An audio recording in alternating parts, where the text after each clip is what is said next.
He's Jason Campbell. You guys know him as a 9-year NFL vet, also a proud Auburn Tiger. Yes. Currently does color commentary for the radio for Auburn football games. Jason, appreciate you taking the time. How we doing?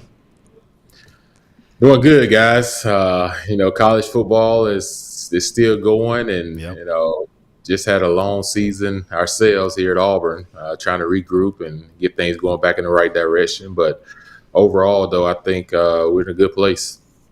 Man, excited to talk some college football with you, of course, but we got to start with the biggest story right now in Boston, and that is with the New England Patriots getting Mike Vrabel as their next head coach. You and Vrabel did overlap when he was with the Patriots, and you yourself were playing football for Washington, too. What was it like when you matched up with Mike Vrabel? Talk to us about him as a player, as you as a quarterback getting ready for one of, obviously, the hardest defenses to face, but also with a really talented player on the edge like Vrabel himself. Yeah, you're talking about one of the smartest guys in football, right? It's not a knock of why he's a successful, pro coach, because he is, from the simple fact of these guys that transition from football and become solid coaches, those guys was already students of the game.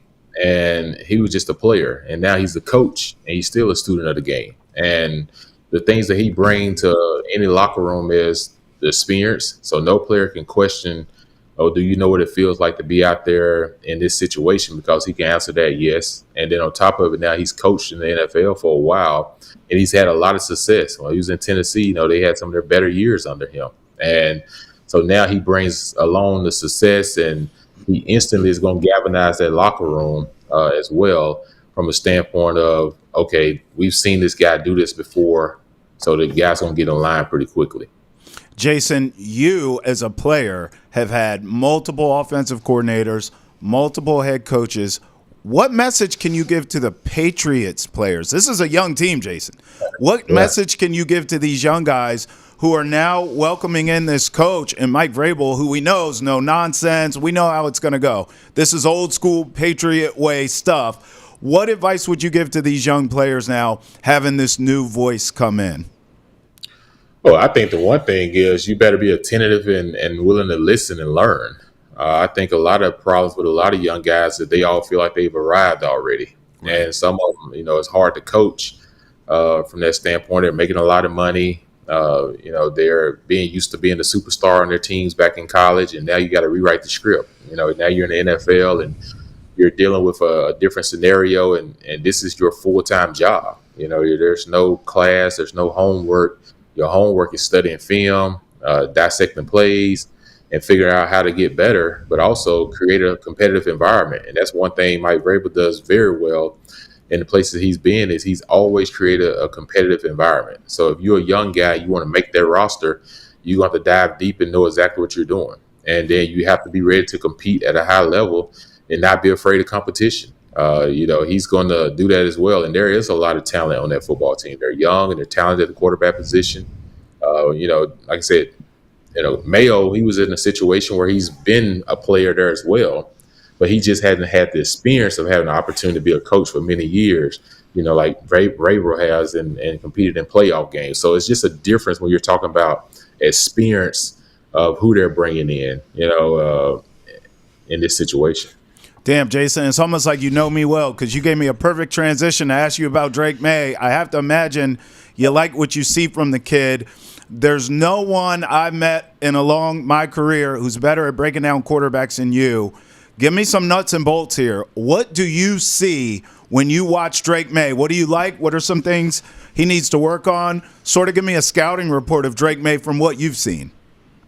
I think the one thing with Drake Maye is everyone knows he has a big arm, right? So, he's more athletic than a lot of people think as well. And, early on in any level, but especially pro football, the first thing you want to know is make sure that you get familiar with your weapons. And I think during the spring and the summer last year, a lot of those reps was taken by, Brissett and everything. So it's one of those situations where even in my situation, when I was in Washington, when I became the starter late in 2006, I never took a snap with the ones the entire time.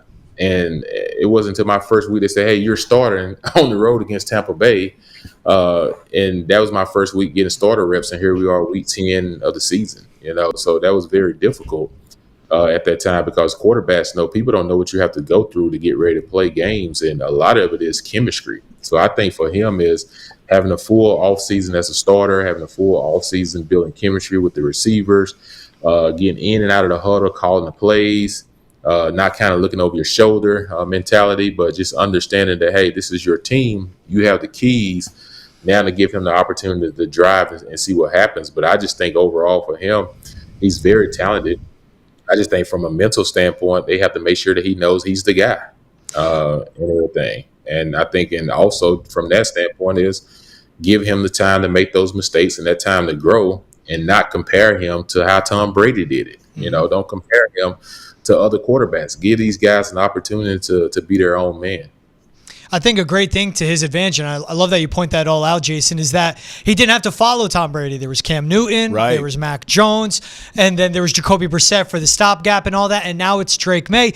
And what's important, too, where the credit does deserve to go Gerard Mayo's way, when it came to Drake Maye, you know, making those rookie mistakes, throwing those rookie type of interceptions, he goes, look, Drake's going to make mistakes. He's going to learn. He's going to get better. That's what the coaching staff did so well. But what I like you pointed out, you know, you started 7 games your rookie season. Then you became the starter in year 2. What was the biggest jump for you that we may see in Drake Maye? Same thing. Took over 6 games into the season. Now full off season, full preseason, and into the regular season, he will be QB1. Yeah, I think the biggest thing is learning how to protect the football.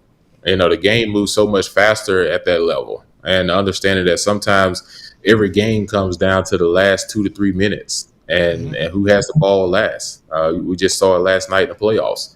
But a lot of your games in the NFL are going to come down to one possession games. So as much as you can protect the ball at all costs and understand where your check downs are, understand your check down is a friend. A lot of guys are so used to throwing the ball down the field that you forget about that running back in the flats or standing over the ball, or, you know, tight ends has become your best friend as well, because tight ends are usually open those 8 to 10 yards, you know, to keep possessions moving the chains. I think for him, it's learning, like, okay, you have a strong arm, but don't believe in your arms to a point that it costs the team victories.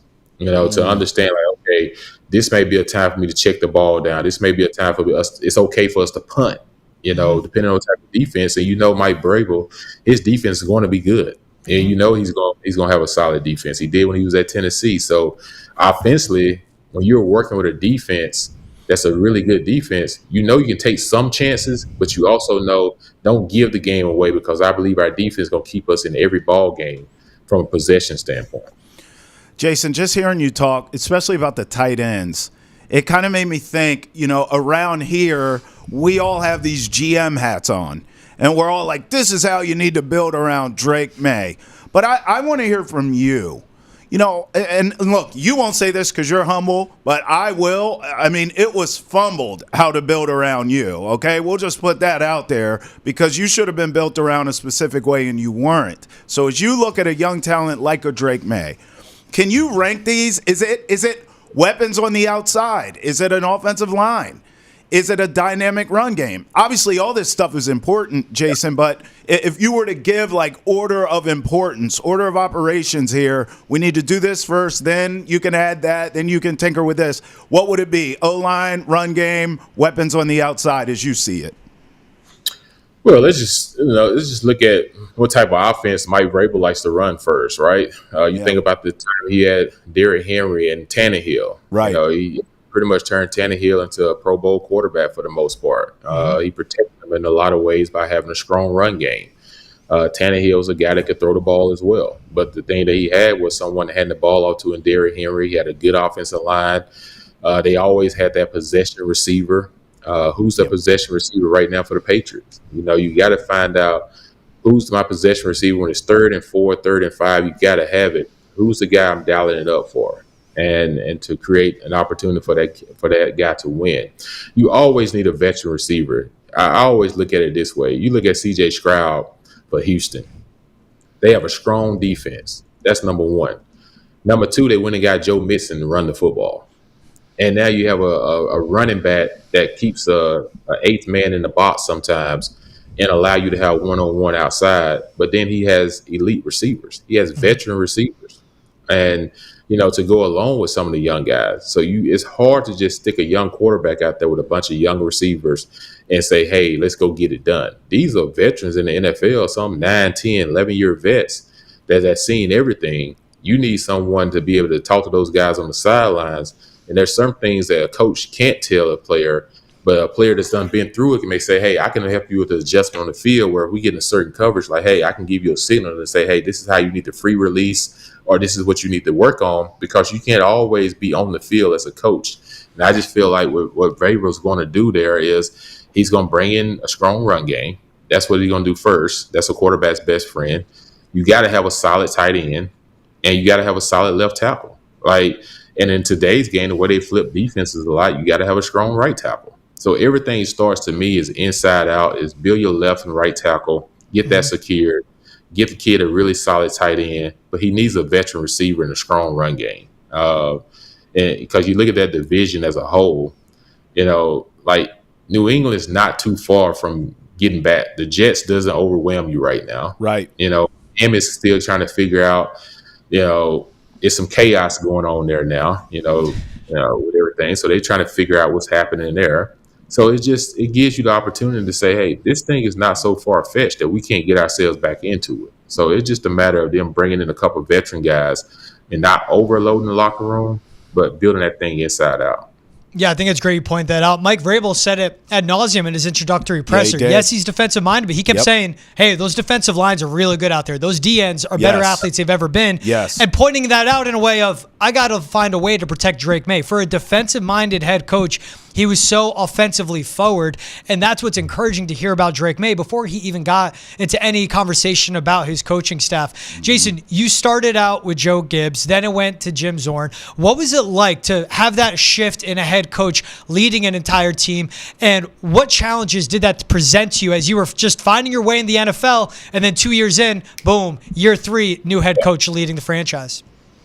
Yeah, that was tough, right? Joe Gibbs recruited me out of college, and he signed me to Washington. A lot of it was built around the offense to have a big arm quarterback. Get big in the play action pass. Also, just being able to have a guy that's built for the strong weather games, those different things. So then you start to build a team in that way, and then all of a sudden, things happen, and he decided to retire. And I think once he retired, I think the fact that we went and got someone, because the whole process was kind of just not good, right? So when you think about it, just when Coach Gill retired, the offensive coordinator was hired before any head coach was hired. At that time, Jim Zorn was hired as the offensive coordinator to be the quarterback's coach and offensive coordinator. Then within a matter of weeks, everything escalated to him becoming the head coach, because all the head coaches were like, well, we want to bring in our own guys, and so you always hire the head guy first, right? And then you start to branch everything else off of it. And the fact that they hired Coach Zorn first, and then without giving the head coach the opportunity to bring his people, now you're in a situation where, okay, you have a guy that's never been an offensive coordinator. Right. And then he was already going to be a first-time offensive coordinator. And now at the same time, he has to become a first-time head coach. So you're going – everything just kind of just within a matter of weeks and months, you're trying to piece things together. And at that time, man, the NFC East was tough. You couldn't fall behind the Giants. Like, it was already a tough division as it was. And then on top of that, we dealing with all the chaos of trying to get our ducks in a row. And that was really, to me, that was the hardest thing, because then Jim Zorn started off trying to be an offensive coordinator, a head coach. Right. And who's going to turn that down? Nobody's going to turn that down, right? No. You're going to say, this is an opportunity for me to do it. Let me do it. But I just feel like either he need to be an offensive coordinator first and then understand that standpoint before he became a head coach, or become a head coach and then hire somebody else to be an offensive coordinator to call the plays and all that. But trying to do both of those is really, really hard, because you have to start with either one first before you can just understand how to do both of them at the same time. So I just feel like for us, it just caught up with us after about week 9. We started off hot. We were 6-2. And then all of a sudden, people started to figure us out, and it was hard for us to make adjustments.